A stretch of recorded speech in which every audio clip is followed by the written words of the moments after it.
ഉപമന്ത്രി M V Rajesh മാധ്യമങ്ങളെ കാണുന്നു. അതിന്റെ തത്സമയത്തിലേക്ക് എടുത്തിട്ടില്ല. ഈ പ്രപ്പോസൽ നേരത്തെയും ചർച്ച ചെയ്തിട്ടുണ്ട്. കഴിഞ്ഞ മദ്യനയ രൂപീകരണ സമയത്തും ഈ പ്രപ്പോസൽ ബെവ്കോയുടെ ഭാഗത്ത് നിന്നുണ്ടായിരുന്നു. എന്നാൽ തൽക്കാലം അത് പരിഗണിക്കേണ്ടതില്ല എന്നാണ് സർക്കാർ കണ്ടത്. കഴിഞ്ഞ ദിവസം ഒരു പത്രസമ്മേളനത്തിൽ നിങ്ങൾ ഈ ചോദ്യം ഉന്നയിച്ചപ്പോൾ ഞാൻ പറഞ്ഞിരുന്നു, ഇപ്പോൾ അങ്ങനെ ഒരു കാര്യം സർക്കാർ ആലോചിക്കുന്നില്ല എന്നത്. പല പ്രപ്പോസലുകളും ബെവ്കോയുടെ ഭാഗത്തു നിന്നും മറ്റും വരാറുണ്ട്. പ്രത്യേകിച്ച് നയരൂപീകരണത്തിൻ്റെ ഘട്ടത്തിൽ ഒട്ടേറെ കാര്യങ്ങൾ നിർദ്ദേശങ്ങളായിട്ട് വരും. അതെല്ലാം ചർച്ച ചെയ്താണല്ലോ ഒരു നയം ആവിഷ്കരിക്കുന്നത്. ഇപ്പോൾ ക്യാബിനറ്റ് അംഗീകരിച്ച മദ്യനയമാണ്. ആ മദ്യനയത്തിനകത്തു നിന്നാണ് സർക്കാർ തീരുമാനങ്ങൾ എടുക്കുക.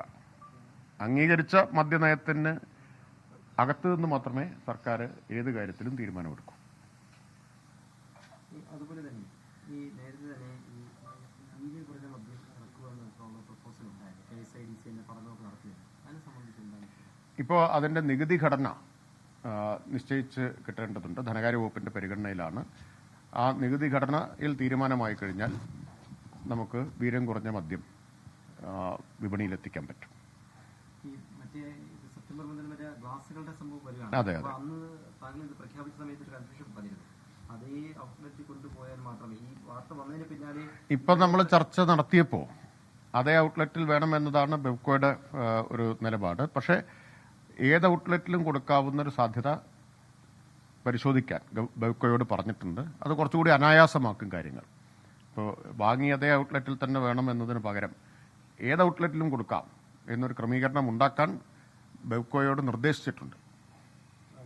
പറയുമ്പോൾ ഈ കുറച്ചുകൂടി ഇപ്പം പ്രായപരിധി 23 വയസ്സ് ഉള്ള ഒരാൾ മാത്രമേ ഈ മദ്യം വാങ്ങുന്നുള്ള ഡിക്ലറേഷന് ശേഷം ഈ മദ്യം കൊടുക്കാൻ അതിന് തരത്തിലുള്ള ഒരു പ്രപ്പോസലാണ് തയ്യാറാക്കിയിരിക്കുന്നത് മനസ്സിലാക്കുന്നത്. അപ്പോൾ കുറച്ചുകൂടി മറ്റു സംസ്ഥാനങ്ങളിലൊക്കെ ഉണ്ട്, ബംഗാളിലൊക്കെ ഇതുണ്ടെന്നായി അറിയുന്നത്. സ്വിഗ്ഗി പോലുള്ള പ്രസ്ഥാനങ്ങൾ താല്പര്യം പ്രവൃത്തി നേരത്തെയും പ്രപ്പോസൽ തന്നിരുന്നു. അപ്പോൾ എന്തുകൊണ്ട് അത് എന്താണ് പ്രശ്നം? വീടുകൾ മദ്യശാലകളായി മാറുമെന്നുള്ള പേടിയാണോ, അതല്ലെങ്കിൽ ഏതെങ്കിലും മതസംഘടനകൾ പ്രശ്നവുമായി വരുമെന്നുള്ള പ്രശ്നമാണോ? എന്താണ് സർക്കാർ ഇതിൽ നിന്നും പിൻവലിപ്പിക്കുന്ന ഒരു പ്രശ്നം? ഞാൻ നേരത്തെ ഒരിക്കൽ പറഞ്ഞു, കേരളത്തിൽ ഇക്കാര്യത്തിൽ കുറച്ച് യാഥാസ്ഥിതികമായിട്ടുള്ളൊരു സമീപനമാണല്ലോ എല്ലാ കാലത്തും പുലർത്തിപ്പോരുന്നത്. മറ്റ് പല കാര്യങ്ങളിലും ഉള്ളതുപോലുള്ള ഒരു യാഥാസ്ഥിതികത്വമോ ഇരട്ടത്താപ്പോ ഒക്കെ പൊതുവിൽ ഇത്തരം കാര്യങ്ങളിൽ പലരും പുലർത്താറുണ്ട്.